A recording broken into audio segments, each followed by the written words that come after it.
Walking, or sometimes referred to as the wild, is a lecture by Henry David Thoreau, first delivered at the Concord Lyceum on April 23, 1851. It was written between 1851 and 1860, but parts were extracted from his earlier journals. Thoreau read the piece a total of 10 times, more than any other of his lectures. Walking was first published as an essay in the Atlantic Monthly after his death in 1862. Walking is a transcendental essay that analyzes the relationship between man and nature, trying to find a balance between society and our raw animal nature. Let's look at the complete essay. Walking, by Henry David Thoreau. I wish to speak a word for nature, for absolute freedom and wildness, as contrasted with a freedom and culture merely civil. To regard man as an inhabitant, or a part and parcel of nature, rather than a member of society. I wish to make an extreme statement. If so, I may make an emphatic one, for there are enough champions of civilization, the minister and the school committee, and every one of you will take care of that. I have met with but 1 or 2 persons in the course of my life who understood the art of walking, that is, of taking walks, who had a genius, so to speak, for sauntering, which word is beautifully derived from idle people who roved about the country, in the Middle Ages, and asked charity, under pretense of going à la Sainte Terre, to the Holy Land, till the children exclaimed, "There goes a Sancterer, a Saunterer, a Holy Lander." They who never go to the Holy Land in their walks, as they pretend, are indeed mere idlers and vagabonds, but they who do go there are saunterers in the good sense, such as I mean. Some, however, would derive the word from sans terre, without land or a home, which, therefore, in the good sense, will mean, having no particular home, but equally at home everywhere. For this is the secret of successful sauntering.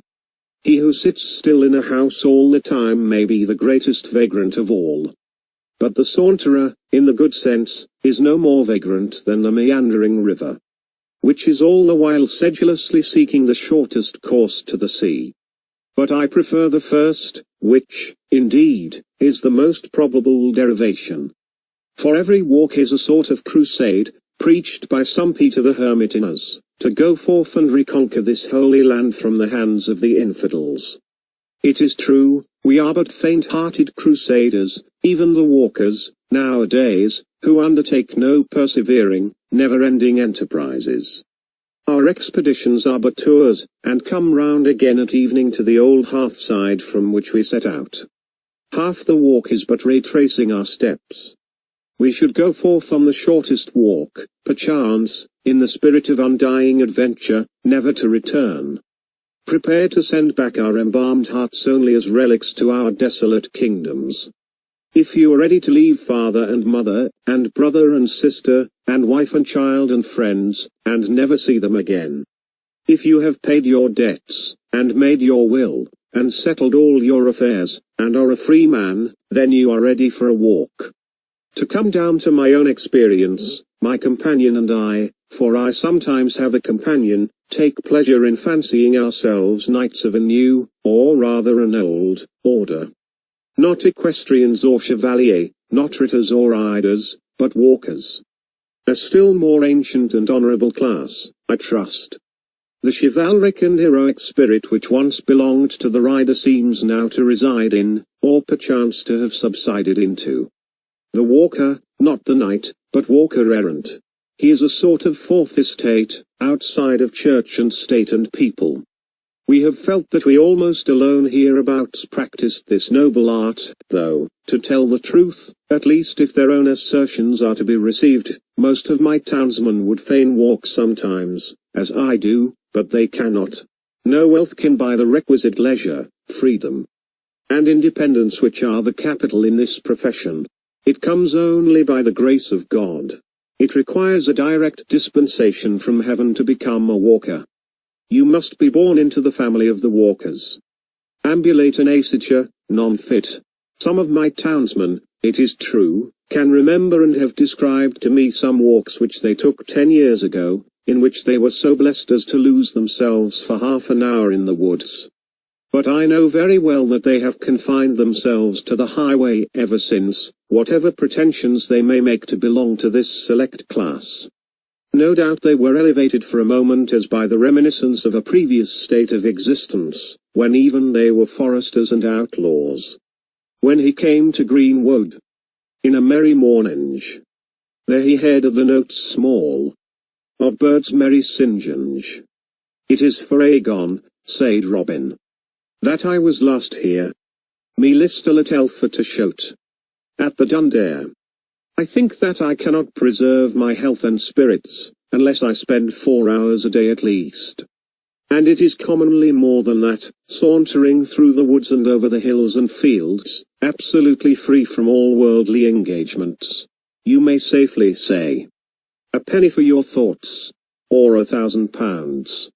When sometimes I am reminded that the mechanics and shopkeepers stay in their shops not only all the forenoon, but all the afternoon too. Sitting with crossed legs, so many of them, as if the legs were made to sit upon, and not to stand or walk upon, I think that they deserve some credit for not having all committed suicide long ago. I, who cannot stay in my chamber for a single day without acquiring some rust, and when sometimes I have stolen forth for a walk at the 11th hour, or 4 o'clock in the afternoon, too late to redeem the day, when the shades of night were already beginning to be mingled with the daylight, have felt as if I had committed some sin to be atoned for, I confess that I am astonished at the power of endurance. To say nothing of the moral insensibility of my neighbors who confine themselves to shops and offices the whole day for weeks and months, aye, and years almost together. I know not what manner of stuff they are of. Sitting there now at 3 o'clock in the afternoon, as if it were 3 o'clock in the morning.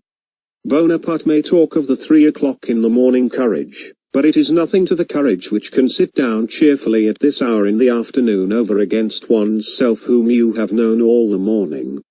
To starve out a garrison to whom you are bound by such strong ties of sympathy. I wonder that about this time, or say between 4 and 5 o'clock in the afternoon, too late for the morning papers and too early for the evening ones, there is not a general explosion heard up and down the street, scattering a legion of antiquated and house-bred notions and whims to the four winds for an airing, and so the evil cure itself. How womankind, who are confined to the house still more than men, stand it I do not know, but I have ground to suspect that most of them do not stand it at all. When, early in a summer afternoon, we have been shaking the dust of the village from the skirts of our garments, making haste past those houses with purely Doric or Gothic fronts, which have such an air of repose about them, my companion whispers that probably about these times their occupants are all gone to bed. Then it is that I appreciate the beauty and the glory of architecture, which itself never turns in, but forever stands out and erect, keeping watch over the slumberers.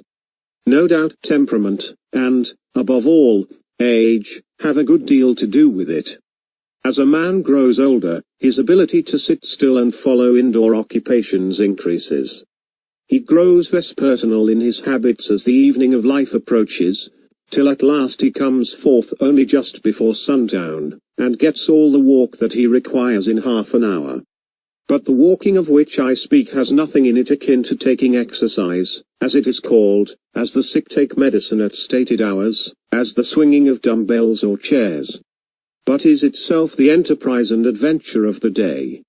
If you would get exercise, go in search of the springs of life. Think of a man swinging dumbbells for his health, when those springs are bubbling up in far-off pastures unsought by him. Moreover, you must walk like a camel, which is said to be the only beast which ruminates when walking. When a traveller asked Wordsworth's servant to show him her master's study, she answered, "Here is his library, but his study is out of doors." Living much out of doors, in the sun and wind, will no doubt produce a certain roughness of character, will cause a thicker cuticle to grow over some of the finer qualities of our nature, as on the face and hands, or as severe manual labour robs the hands of some of their delicacy of touch. So staying in the house, on the other hand, may produce a softness and smoothness, not to say thinness of skin, accompanied by an increased sensibility to certain impressions. Perhaps we should be more susceptible to some influences important to our intellectual and moral growth, if the sun had shone and the wind blown on us a little less, and no doubt it is a nice matter to proportion rightly the thick and thin skin. But methinks that is a scurf that will fall off fast enough. That the natural remedy is to be found in the proportion which the night bears to the day, the winter to the summer, thought to experience. There will be so much the more air and sunshine in our thoughts. The callous palms of the laborer are conversant with finer tissues of self-respect and heroism, whose touch thrills the heart, than the languid fingers of idleness. That is mere sentimentality that lies abed by day and thinks itself white, far from the tan and callous of experience. When we walk, we naturally go to the fields and woods. What would become of us, if we walked only in a garden or a mall? Even some sects of philosophers have felt the necessity of importing the woods to themselves, since they did not go to the woods. They planted groves and walks of platanes, where they took subdale's ambulations in porticos open to the air. Of course it is of no use to direct our steps to the woods, if they do not carry us thither. I am alarmed when it happens that I have walked a mile into the woods bodily, without getting there in spirit. In my afternoon walk I would fain forget all my morning occupations and my obligations to society. But it sometimes happens that I cannot easily shake off the village. The thought of some work will run in my head and I am not where my body is, I am out of my senses. In my walks I would fain return to my senses. What business have I in the woods? If I am thinking of something out of the woods, I suspect myself, and cannot help a shudder when I find myself so implicated even in what are called good works, for this may sometimes happen. My vicinity affords many good walks, and though for so many years I have walked almost every day, and sometimes for several days together, I have not yet exhausted them. An absolutely new prospect is a great happiness, and I can still get this any afternoon. 2 or 3 hours walking will carry me to as strange a country as I expect ever to see. A single farmhouse which I had not seen before is sometimes as good as the dominions of the King of Dahomey. There is in fact a sort of harmony discoverable between the capabilities of the landscape within a circle of 10 miles radius, or the limits of an afternoon walk, and the 80 years and 10 of human life. It will never become quite familiar to you. Nowadays almost all man's improvements, so-called, as the building of houses and the cutting down of the forest and of all large trees, simply deform the landscape, and make it more and more tame and cheap. A people who would begin by burning the fences and let the forest stand. I saw the fences half consumed, their ends lost in the middle of the prairie, and some worldly miser with the surveyor looking after his bounds, while heaven had taken place around him. And he did not see the angels going to and fro, but was looking for an old post-hole in the midst of paradise. I looked again, and saw him standing in the middle of a boggy Stygian fen, surrounded by devils, and he had found his bounds without a doubt, 3 little stones, where a stake had been driven, and looking nearer, I saw that the Prince of Darkness was his surveyor. I can easily walk 10, 15, 20, any number of miles, commencing at my own door, without going by any house, without crossing a road except where the fox and the mink do. First along by the river, and then the brook, and then the meadow and the woodside. There are square miles in my vicinity which have no inhabitant. From many a hill I can see civilization and the abodes of man afar. The farmers and their works are scarcely more obvious than woodchucks and their burrows. Man and his affairs, church and state and school, trade and commerce, and manufactures and agriculture, even politics, the most alarming of them all, I am pleased to see how little space they occupy in the landscape. Politics is but a narrow field, and that still narrower highway yonder leads to it. I sometimes direct the traveller thither. If you would go to the political world, follow the great road, follow that market man, keep his dust in your eyes, and it will lead you straight to it. For it, too, has its place merely, and does not occupy all space. I pass from it as from a bean field into the forest, and it is forgotten. In 1/2 hour I can walk off to some portion of the earth's surface where a man does not stand from one year's end to another, and there, Consequently, politics are not, for they are but as the cigar smoke of a man. The village is the place to which the roads tend, a sort of expansion of the highway, as a lake of a river. It is the body of which roads are the arms and legs. A trivial or quadrivial place. The thoroughfare and ordinary of travellers. The word is from the Latin villa, which together with via, a way, or more anciently ved and velia, varo derives from viho, to carry. Because the villa is the place to and from which things are carried. They who got their living by teaming were said velatrem facere. Hence, too, the Latin word vilis and are vile, also villain. This suggests what kind of degeneracy villagers are liable to. They are wayworn by the travel that goes by and over them, without travelling themselves. Some do not walk at all, others walk in the highways, a few walk across lots. Roads are made for horses and men of business. I do not travel in them much, comparatively. Because I am not in a hurry to get to any tavern or grocery or livery stable or depot to which they lead. I am a good horse to travel, but not from choice a roadster. The landscape painter uses the figures of men to mark a road. He would not make that use of my figure. I walk out into a nature such as the old prophets and poets, Menu, Moses, Homer, Chaucer, walked in. You may name it America, but it is not America, neither Americus Vespucius, nor Columbus, nor the rest were the discoverers of it. There is a truer amount of it in mythology than in any history of America, so called, that I have seen. However, there are a few old roads that may be trodden with profit, as if they led somewhere now that they are nearly discontinued. There is the old Marlborough Road, which does not go to Marlborough now, methinks, unless that is Marlborough where it carries me. I am the bolder to speak of it here, because I presume that there are one or two such roads in every town. The old Marlborough Road, where they once dug for money, but never found any. Where sometimes Marshall Miles, Singly Files, and Elijah Wood. I fear for no good. No other man, save Elisha Dugan. O man of wild habits, partridges and rabbits, who hast no cares, only to set snares, who lives tall alone, close to the bone, and where life is sweetest, constantly eatest. When the spring stirs my blood, with the instinct to travel, I can get enough gravel. On the old Marlborough Road, nobody repairs it, for nobody wears it. It is a living way, as the Christians say. Not many there be, who enter therein, only the guests of the Irishman Quin. What is it, what is it, but a direction out there, and the bare possibility of going somewhere? Great guide boards of stone, but travellers none. Cenotaphs of the towns, named on their crowns. It is worth going to see where you might be. What king did the thing? I am still wondering. Set up how or when? By what selectman? Gorgas or Lee? Clark or Derby? They're a great endeavour to be something forever.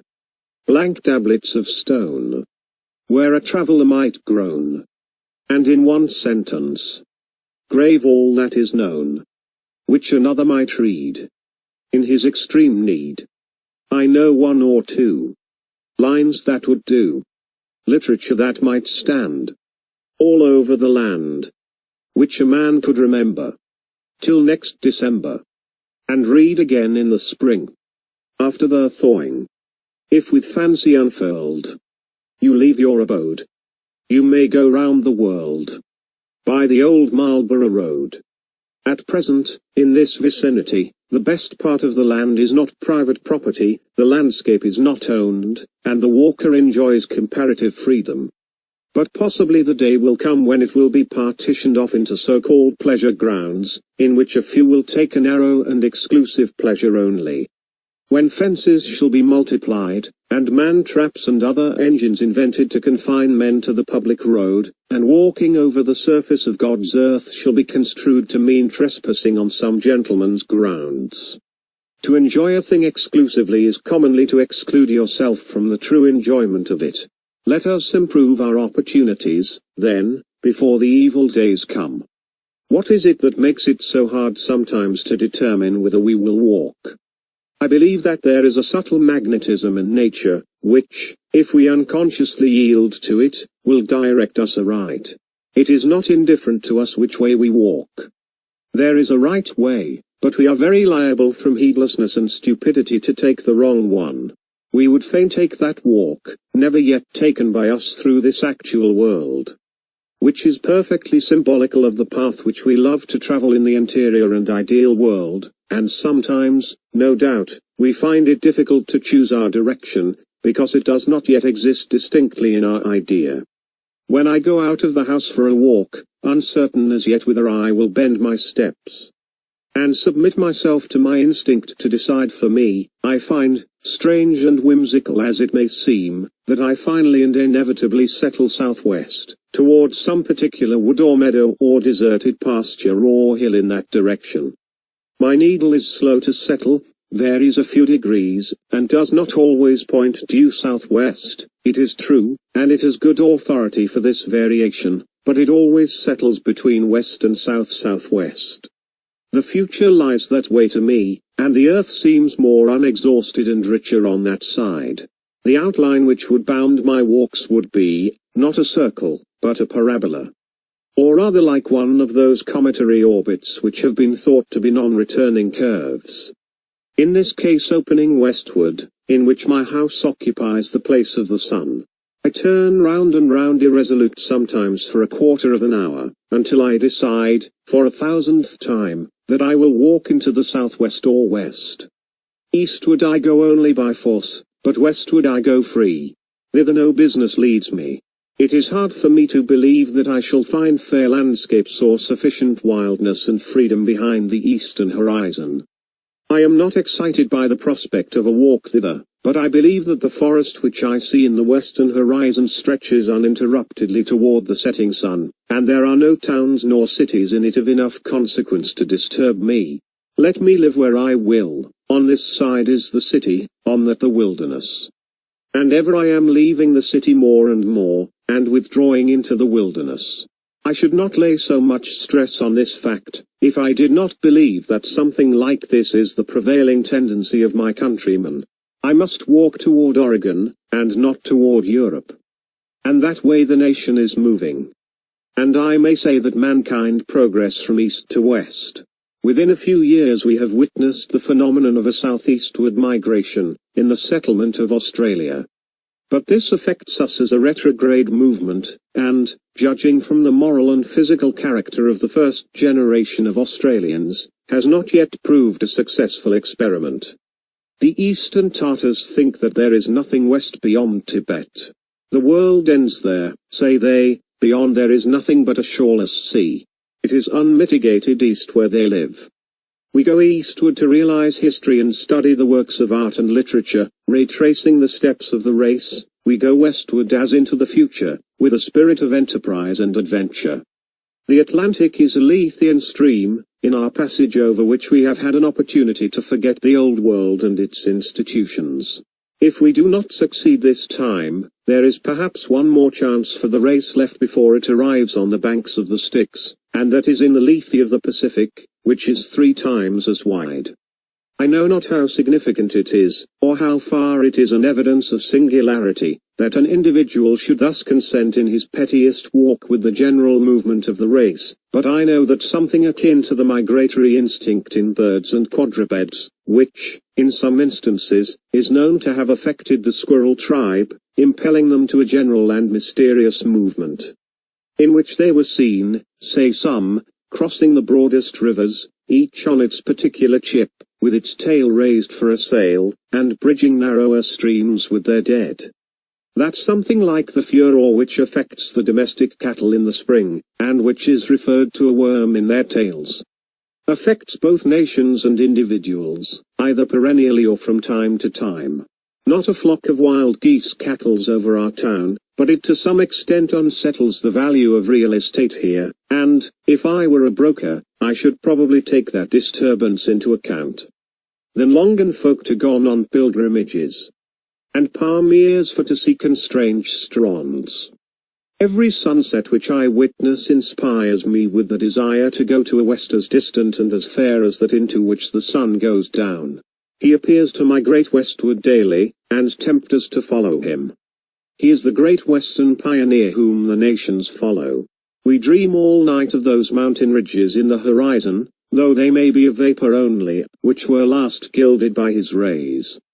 The island of Atlantis, and the islands and gardens of the Hesperides, a sort of terrestrial paradise, appear to have been the great west of the ancients, enveloped in mystery and poetry.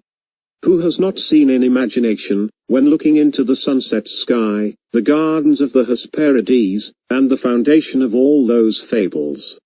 Columbus felt the westward tendency more strongly than any before. He obeyed it, and found a new world for Castile and Leon. The herd of men in those days scented fresh pastures from afar. And now the sun had stretched out all the hills, and now was dropped into the western bay. At last he rose, and twitched his mantle blue. Tomorrow to fresh woods and pastures new. Where on the globe can there be found an area of equal extent with that occupied by the bulk of our states, so fertile and so rich and varied in its productions, and at the same time so habitable by the European, as this is? Michaud, who knew but part of them, says that the species of large trees are much more numerous in North America than in Europe.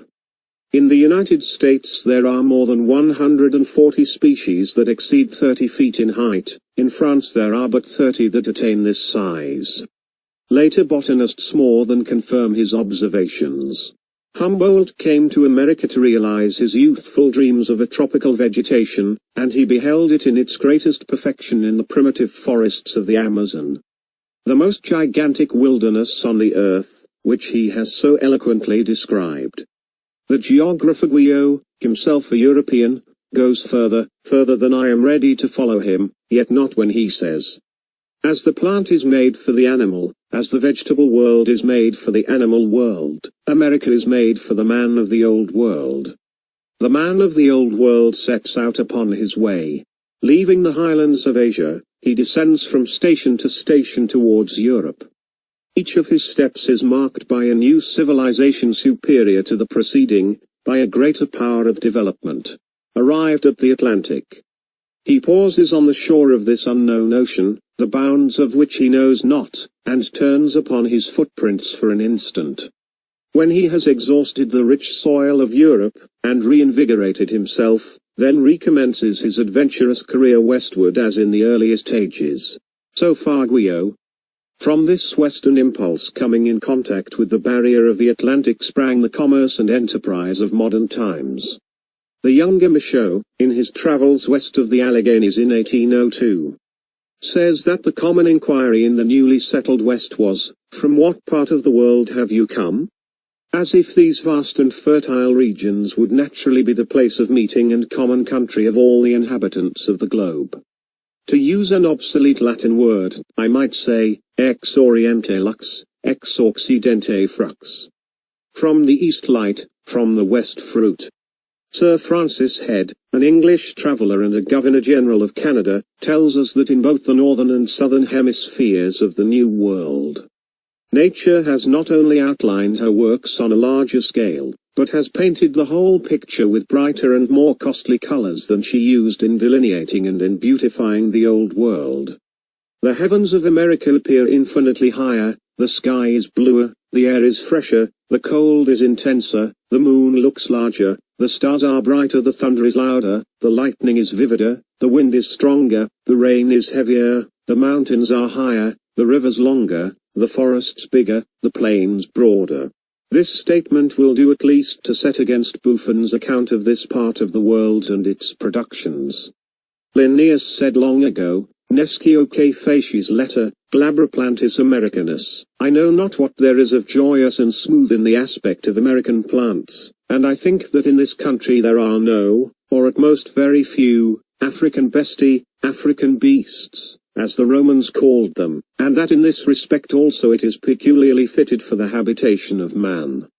We are told that within 3 miles of the center of the East Indian city of Singapore, some of the inhabitants are annually carried off by tigers, but the traveler can lie down in the woods at night almost anywhere in North America without fear of wild beasts. These are encouraging testimonies. If the moon looks larger here than in Europe, probably the sun looks larger also. If the heavens of America appear infinitely higher, and the stars brighter. I trust that these facts are symbolical of the height to which the philosophy and poetry and religion of her inhabitants may one day soar. At length, perchance, the immaterial heaven will appear as much higher to the American mind, and the intimations that star it as much brighter. For I believe that climate does thus react on man, as there is something in the mountain air that feeds the spirit and inspires. Will not man grow to greater perfection intellectually as well as physically under these influences? Or is it unimportant how many foggy days there are in his life? I trust that we shall be more imaginative, that our thoughts will be clearer, fresher, and more ethereal, as our sky, our understanding more comprehensive and broader, like our plains. Our intellect generally on a grander scale, like our thunder and lightning, our rivers and mountains and forests. And our hearts shall even correspond in breadth and depth and grandeur to our inland seas. Perchance there will appear to the traveller something, he knows not what, of Leto and Glabra. Of joyous and serene, in our very faces. Else to what end does the world go on, and why was America discovered? To Americans I hardly need to say. Westward the star of empire takes its way.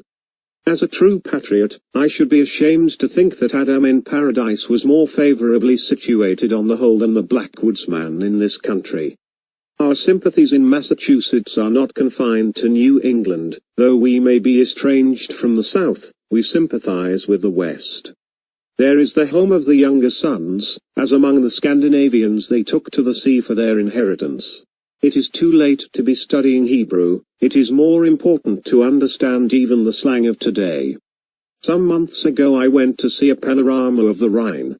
It was like a dream of the Middle Ages. I floated down its historic stream in something more than imagination. Under bridges built by the Romans, and repaired by later heroes, past cities and castles whose very names were music to my ears, and each of which was the subject of a legend. There were Ehrenbreitstein and Rolandseck and Koblenz, which I knew only in history. They were ruins that interested me chiefly. There seemed to come up from its waters and its vine-clad hills and valleys a hushed music as of crusaders departing for the Holy Land. I floated along under the spell of enchantment, as if I had been transported to an heroic age, and breathed an atmosphere of chivalry. Soon after, I went to see a panorama of the Mississippi, and as I worked my way up the river in the light of today, and saw the steamboats wooding up, counted the rising cities, gazed on the fresh ruins of Nauvoo, beheld the Indians moving west across the stream, and, as before I had looked up the Moselle, now looked up the Ohio and the Missouri and heard the legends of Dubuque and of Wenina's Cliff, still thinking more of the future than of the past or present. I saw that this was a Rhine stream of a different kind, that the foundations of castles were yet to be laid, and the famous bridges were yet to be thrown over the river, and I felt that this was the heroic age itself, though we know it not, for the hero is commonly the simplest and obscurest of men. The West of which I speak is but another name for the wild, and what I have been preparing to say is, that in wildness is the preservation of the world. Every tree sends its fibers forth in search of the wild. The cities import it at any price. Men plough and sail for it. From the forest and wilderness come the tonics and barks which brace mankind. Our ancestors were savages. The story of Romulus and Remus being suckled by a wolf is not a meaningless fable. The founders of every state which has risen to eminence have drawn their nourishment and vigor from a similar wild source. It was because the children of the empire were not suckled by the wolf that they were conquered and displaced by the children of the northern forests who were. I believe in the forest, and in the meadow, and in the night in which the corn grows. We require an infusion of hemlock spruce or arborvitae in our tea. There is a difference between eating and drinking for strength and from mere gluttony. The Hottentots eagerly devour the marrow of the kudu and other antelopes raw, as a matter of course. Some of our northern Indians eat raw the marrow of the Arctic reindeer, as well as various other parts, including the summits of the antlers, as long as they are soft. And herein, perchance, they have stolen the march on the cooks of Paris. They get what usually goes to feed the fire. This is probably better than stall-fed beef and slaughterhouse pork to make a man of.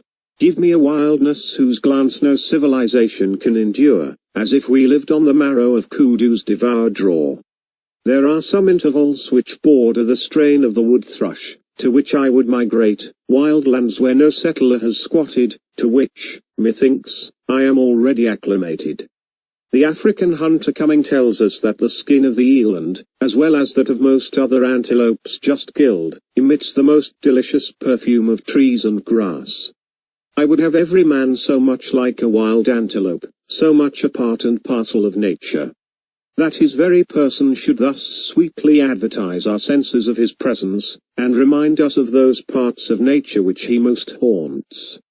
I feel no disposition to be satirical. When the trapper's coat emits the odor of musquash even, it is a sweeter scent to me than that which commonly exhales from the merchant's or the scholar's garments. When I go into their wardrobes and handle their vestments, I am reminded of no grassy plains and flowery meads which they have frequented, but of dusty merchants' exchanges and libraries rather. A tanned skin is something more than respectable, and perhaps olive is a fitter color than white for a man, a denizen of the woods. The pale white man. I do not wonder that the African pitied him. Darwin the naturalist says, a white man bathing by the side of a Tahitian was like a plant bleached by the gardener's art, compared with a fine, dark green one, growing vigorously in the open fields. Ben Jonson exclaims, how near to good is what is fair? So I would say, how near to good is what is wild? Life consists with wildness. The most alive is the wildest. Not yet subdued to man, its presence refreshes him. One who pressed forward incessantly and never rested from his labors, who grew fast and made infinite demands on life, would always find himself in a new country or wilderness, and surrounded by the raw material of life. He would be climbing over the prostrate stems of primitive forest trees. Hope and the future for me are not in lawns and cultivated fields, not in towns and cities, but in the impervious and quaking swamps. When, formerly, I have analyzed my partiality for some farm which I had contemplated purchasing, I have frequently found that I was attracted solely by a few square rods of impermeable and unfathomable bog, a natural sink in one corner of it. That was the jewel which dazzled me. I derive more of my subsistence from the swamps which surround my native town than from the cultivated gardens in the village. There are no richer parterres to my eyes than the dense beds of dwarf Andromeda, Cassandra colliculata, which cover these tender places on the earth's surface. Botany cannot go farther than tell me the names of the shrubs which grow there, the high blueberry, panicled Andromeda, lambkill, azalea, and rhodora, all standing in the quaking sphagnum. I often think that I should like to have my house front on this mass of dull red bushes, omitting other flower plots and borders, transplanted spruce and trim box, even gravelled walks, to have this fertile spot under my windows, not a few imported barrowfuls of soil only to cover the sand which was thrown out in digging the cellar.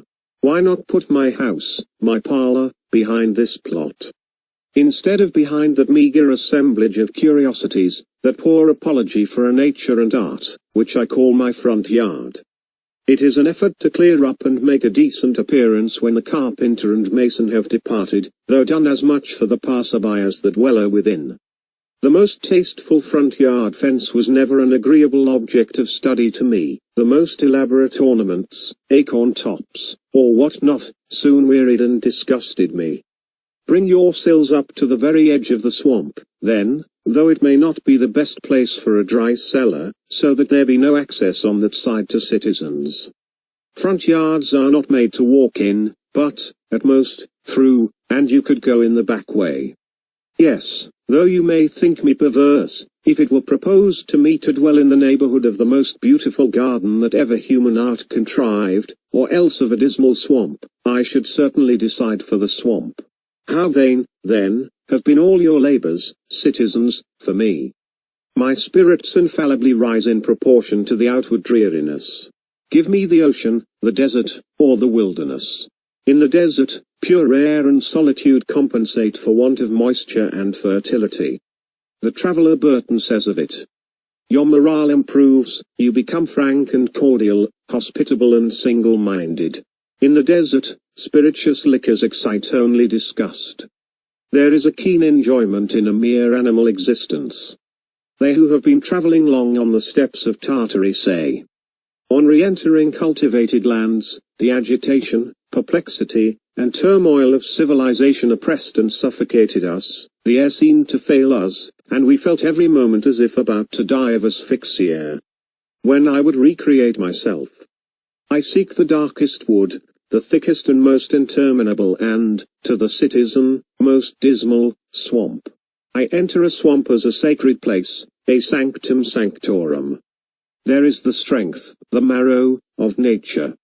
The wildwood covers the virgin mold, and the same soil is good for men and for trees. A man's health requires as many acres of meadow to his prospect as his farm does loads of muck. There are the strong meats on which he feeds.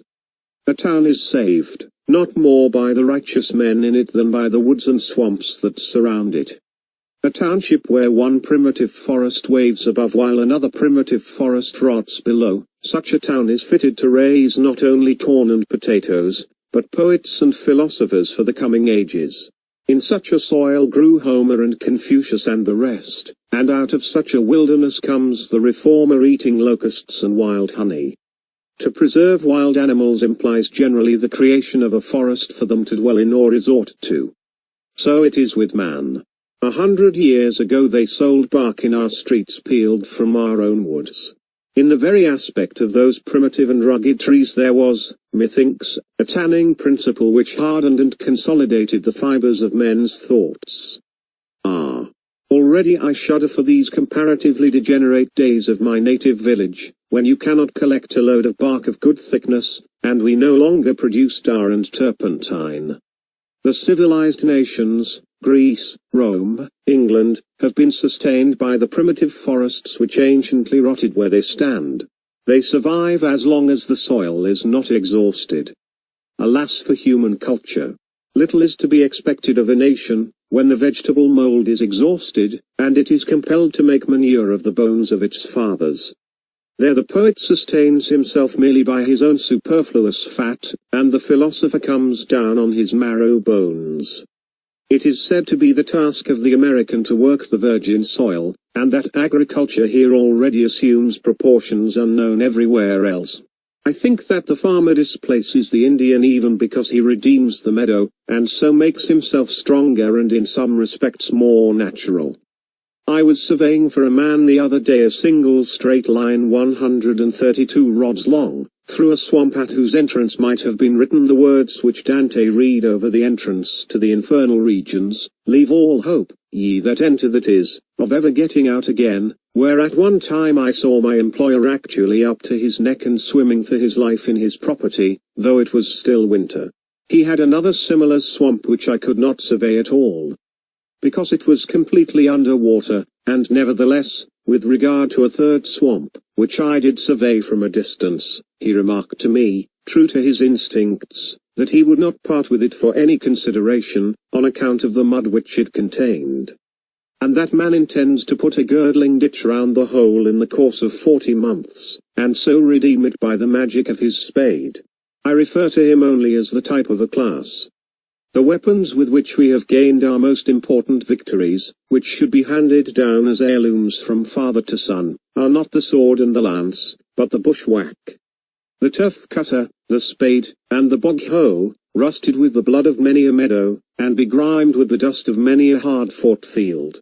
The very winds blew the Indian's cornfield into the meadow, and pointed out the way which he had not the skill to follow. He had no better implement with which to entrench himself in the land than a clamshell. but the farmer is armed with plough and spade. In literature it is only the wild that attracts us. Dullness is but another name for tameness. It is the uncivilized free and wild thinking in Hamlet and the Iliad, in all the scriptures and mythologies, not learned in the schools, that delights us. As the wild duck is more swift and beautiful than the tame, so is the wild, the mallard, thought, which mid falling dews wings its way above the fens. A truly good book is something as natural, and as unexpectedly and unaccountably fair and perfect as a wildflower discovered on the prairies of the West or in the jungles of the East. Genius is a light which makes the darkness visible, like the lightning's flash, which perchance shatters the temple of knowledge itself, and not a taper lighted at the hearthstone of the race, which pales before the light of common day. English literature, from the days of the minstrels to the lake poets, Chaucer and Spenser and Milton, and even Shakespeare included, breathes no quite fresh and in this sense wild strain. It is an essentially tame and civilized literature, reflecting Greece and Rome. Her wilderness is a green wood, her wild man a Robin Hood.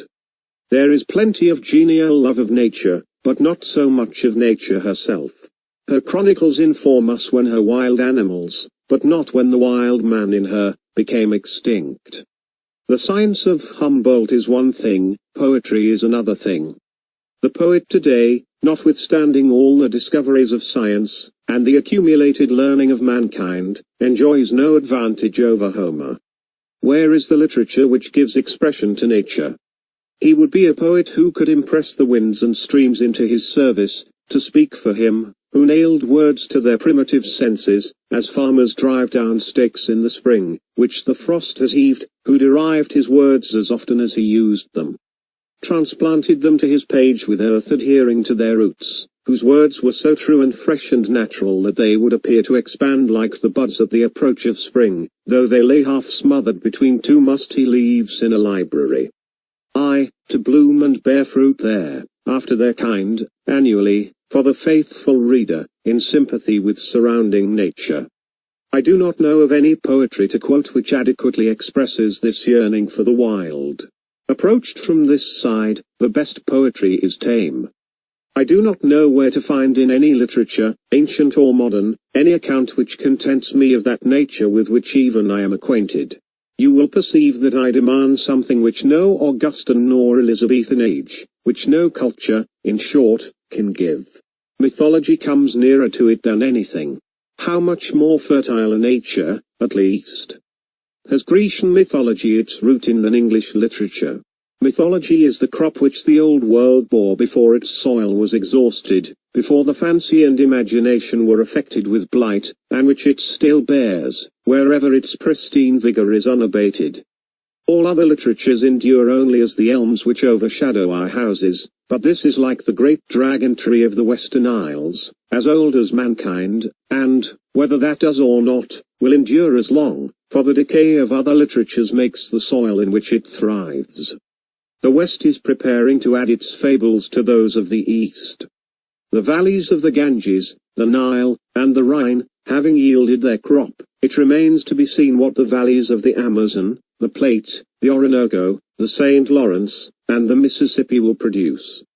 Perchance, when, in the course of ages, American liberty has become a fiction of the past, as it is to some extent a fiction of the present, the poets of the world will be inspired by American mythology.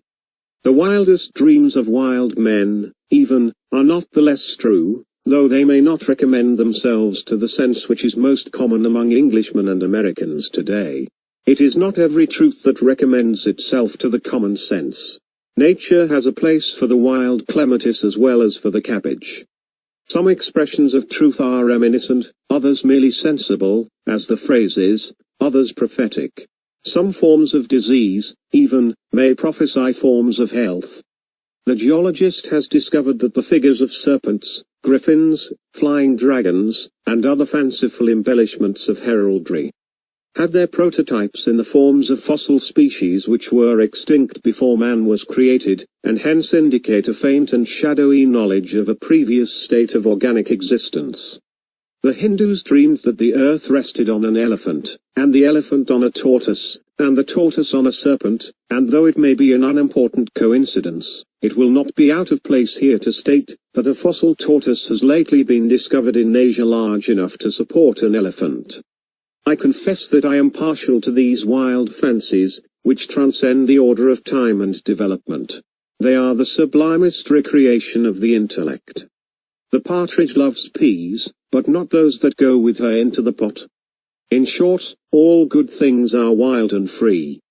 There is something in a strain of music, whether produced by an instrument or by the human voice, take the sound of a bugle in a summer night, for instance, which by its wildness, to speak without satire, reminds me of the cries emitted by wild beasts in their native forests.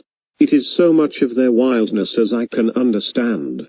Give me for my friends and neighbors wild men, not tame ones. The wildness of the savage is but a faint symbol of the awful ferocity with which good men and lovers meet.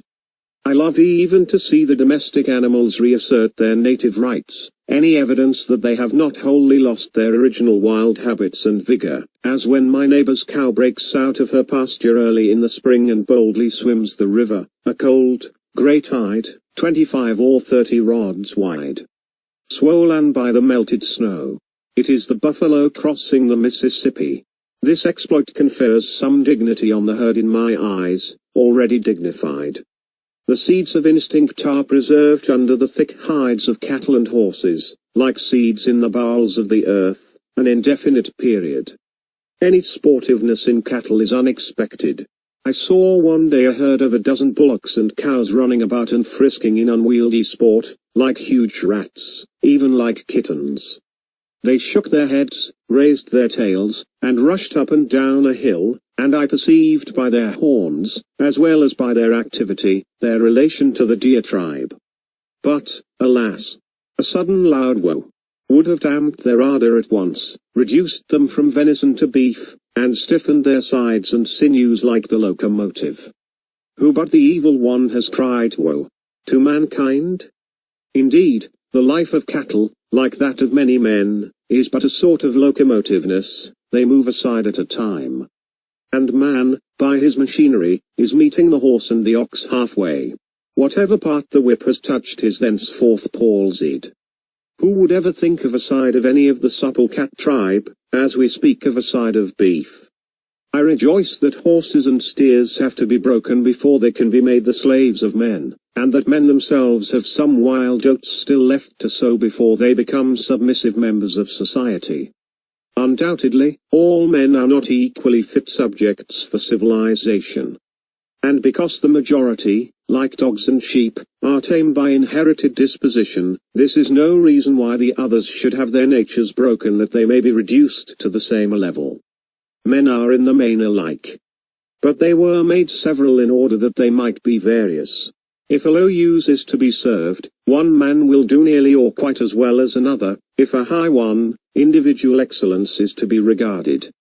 Any man can stop a hole to keep the wind away, but no other man could serve so rare a use as the author of this illustration did. Confucius says, "The skins of the tiger and the leopard, when they are tanned, are as the skins of the dog and the sheep tanned." But it is not the part of a true culture to tame tigers, any more than it is to make sheep ferocious, and tanning their skins for shoes is not the best use to which they can be put. When looking over a list of men's names in a foreign language, as of military officers, or of authors who have written on a particular subject, I am reminded once more that there is nothing in a name.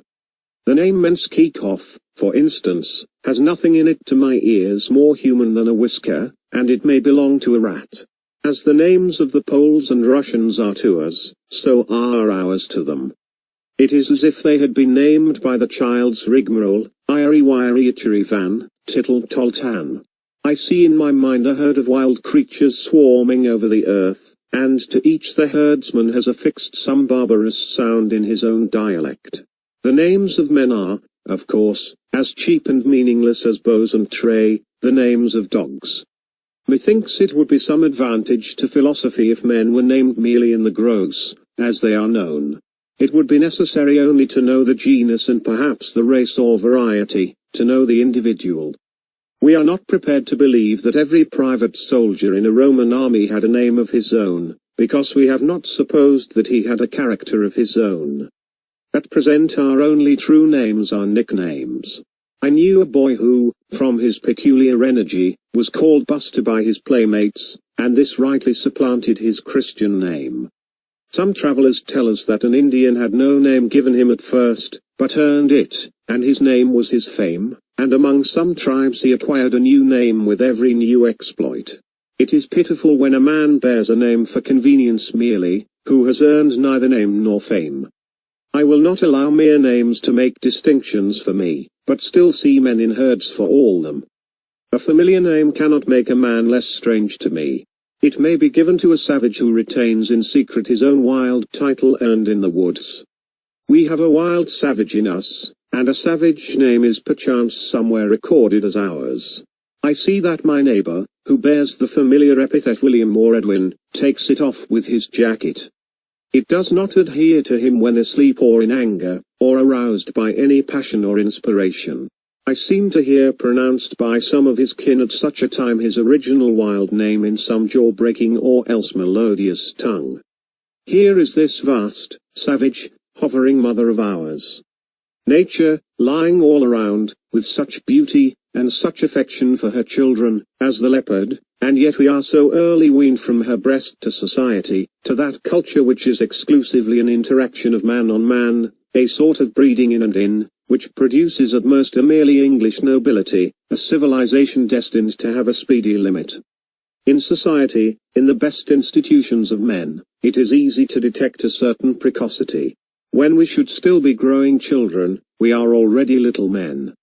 Give me a culture which imports much muck from the meadows, and deepens the soil, not that which trusts to heating manures, and improved implements and modes of culture only.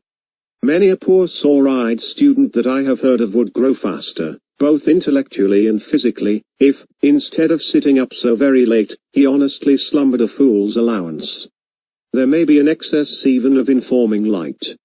Niepce, a Frenchman, discovered actinism, that power in the sun's rays which produces a chemical effect, that granite rocks, and stone structures, and statues of metal are all alike destructively acted upon during the hours of sunshine, and, but for provisions of nature no less wonderful, would soon perish under the delicate touch of the most subtle of the agencies of the universe.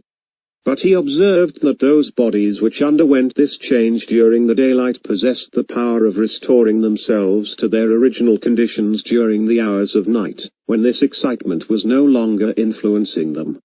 Hence it has been inferred that the hours of darkness are as necessary to the inorganic creation as we know night and sleep are to the organic kingdom.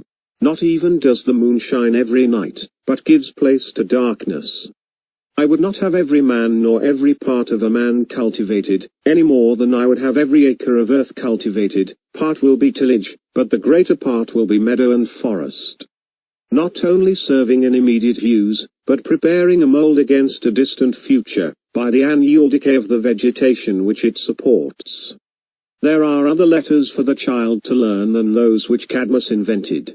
The Spaniards have a good term to express this wild and dusky knowledge, grammatica parda, tawny grammar, a kind of mother wit derived from that same leopard to which I have referred. We have heard of a society for the diffusion of useful knowledge. It is said that knowledge is power, and the like.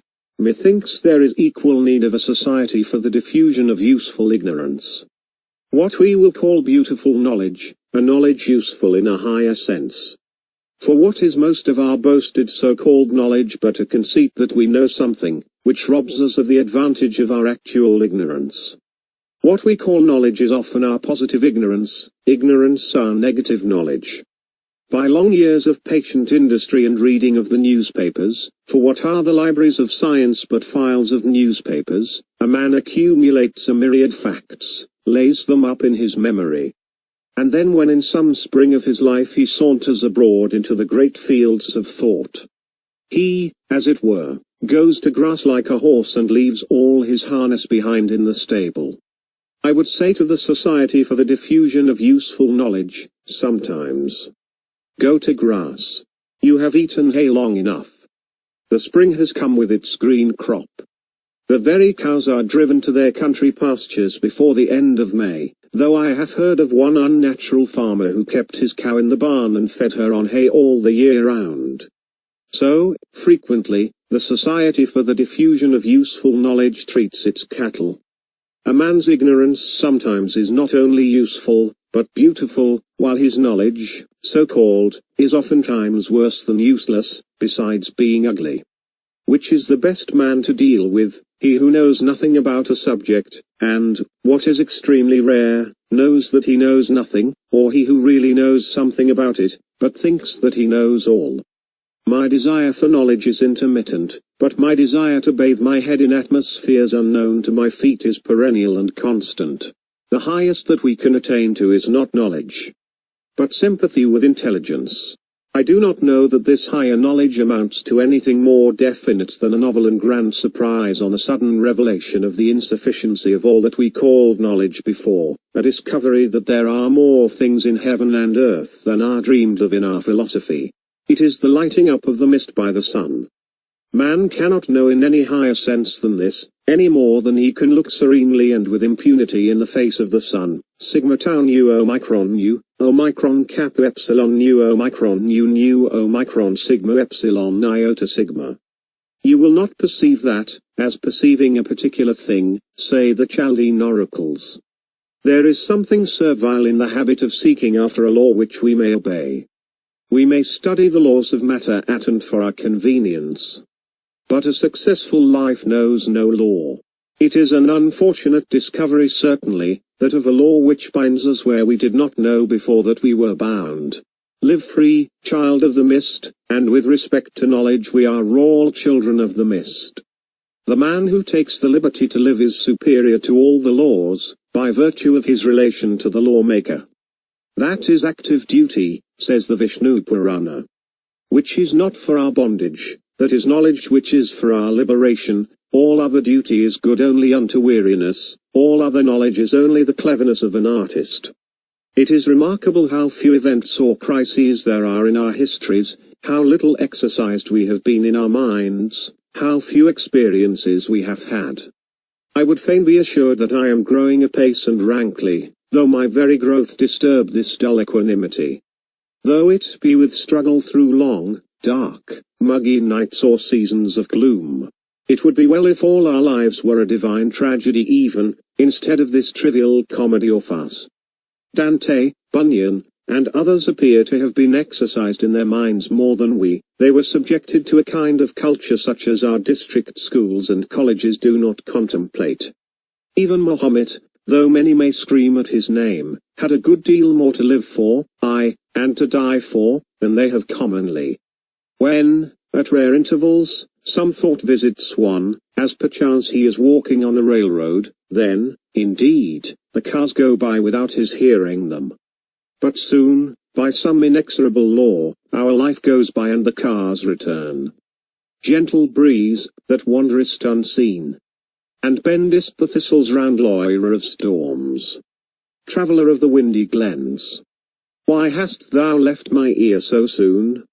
While almost all men feel an attraction drawing them to society, few are attracted strongly to nature. In their relation to nature men appear to me for the most part, notwithstanding their arts, lower than the animals. It is not often a beautiful relation, as in the case of the animals. How little appreciation of the beauty of the landscape there is among us. We have to be told that the Greeks called the world kappa sigma mu omicron sigma beauty, or order, but we do not see clearly why they did so, and we esteem it at best only a curious philological fact.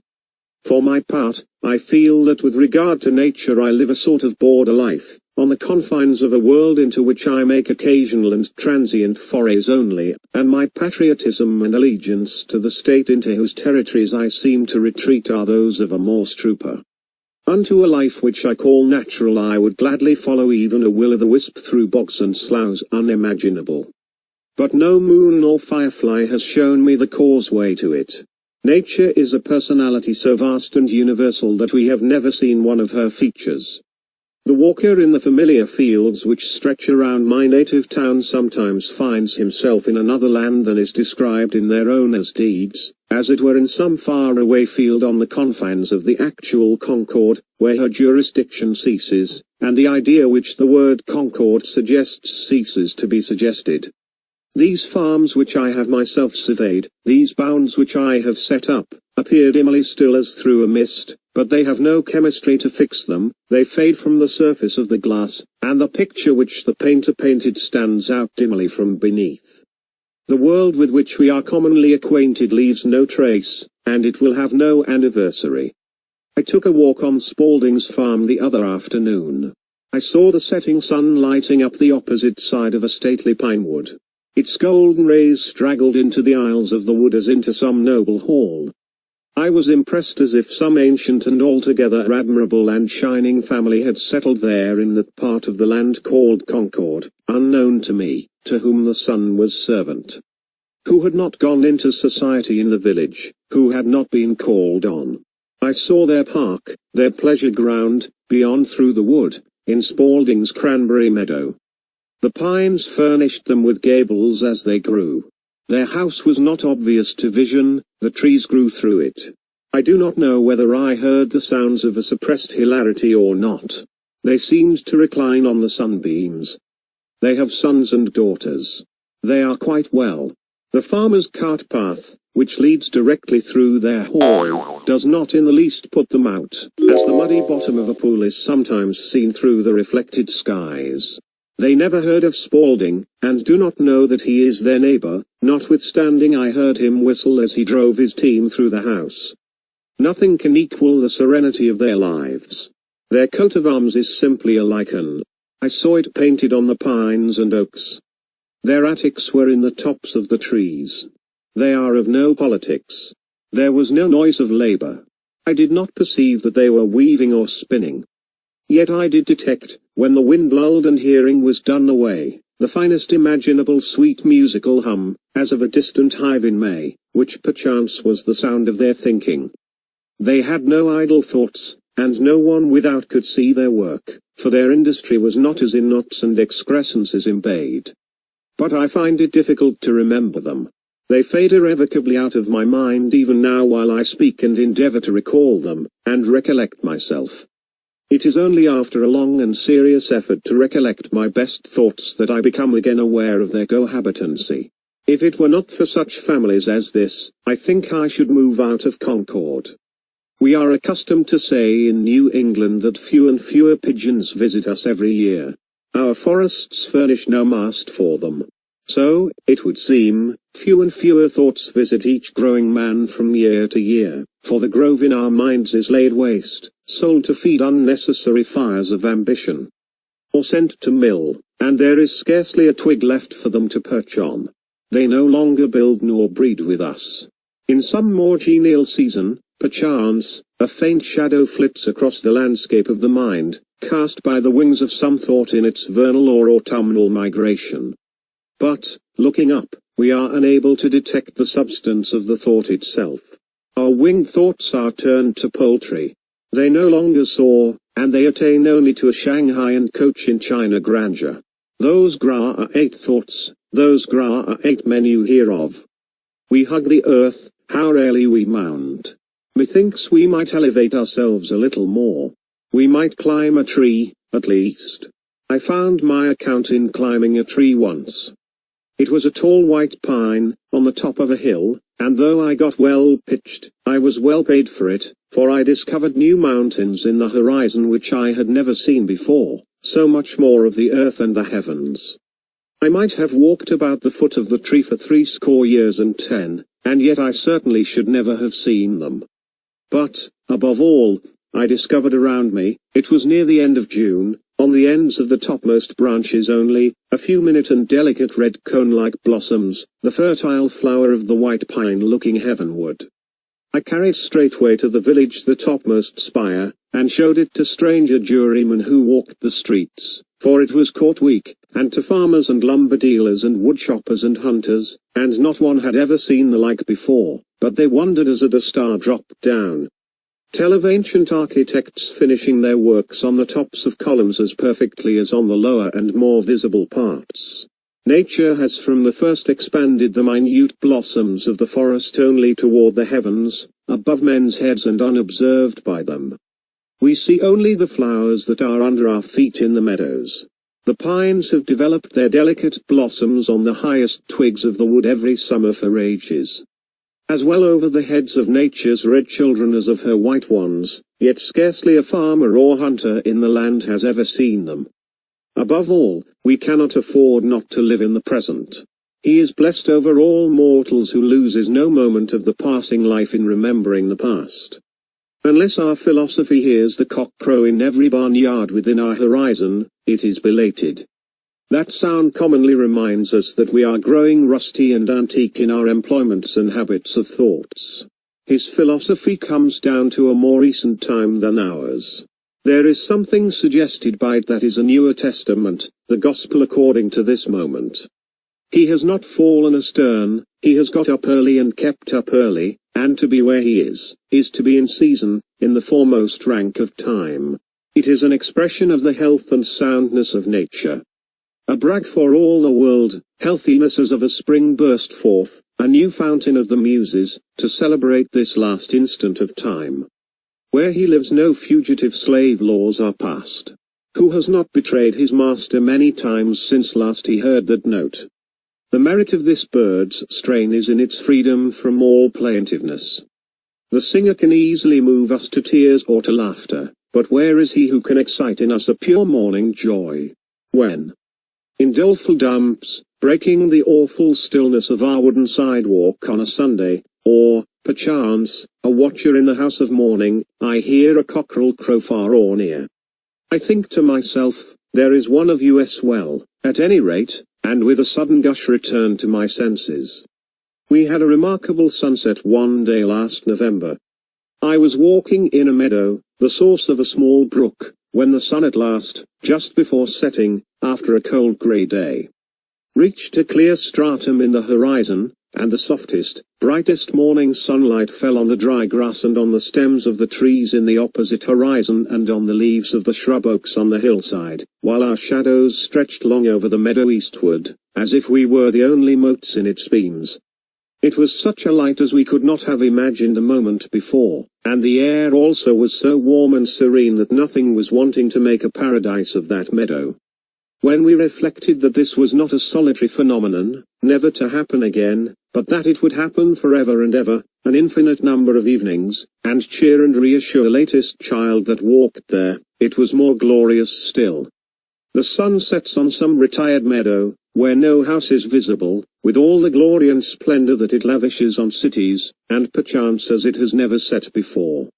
Where there is but a solitary marsh hawk to have his wings gilded by it, or only a musquash looks out from his cabin, and there is some little black-veined brook in the midst of the marsh, just beginning to meander, winding slowly round a decaying stump.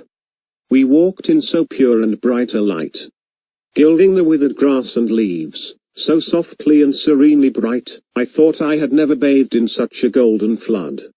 Without a ripple or a murmur to it. The west side of every wood and rising ground gleamed like the boundary of Elysium, and the sun on our backs seemed like a gentle herdsman driving us home at evening. So we saunter toward the Holy Land. Till one day the sun shall shine more brightly than ever he has done, shall perchance shine into our minds and hearts, and light up our whole lives with a great awakening light, as warm and serene and golden as on a bankside in autumn. End of the essay. Thank you. Thank you.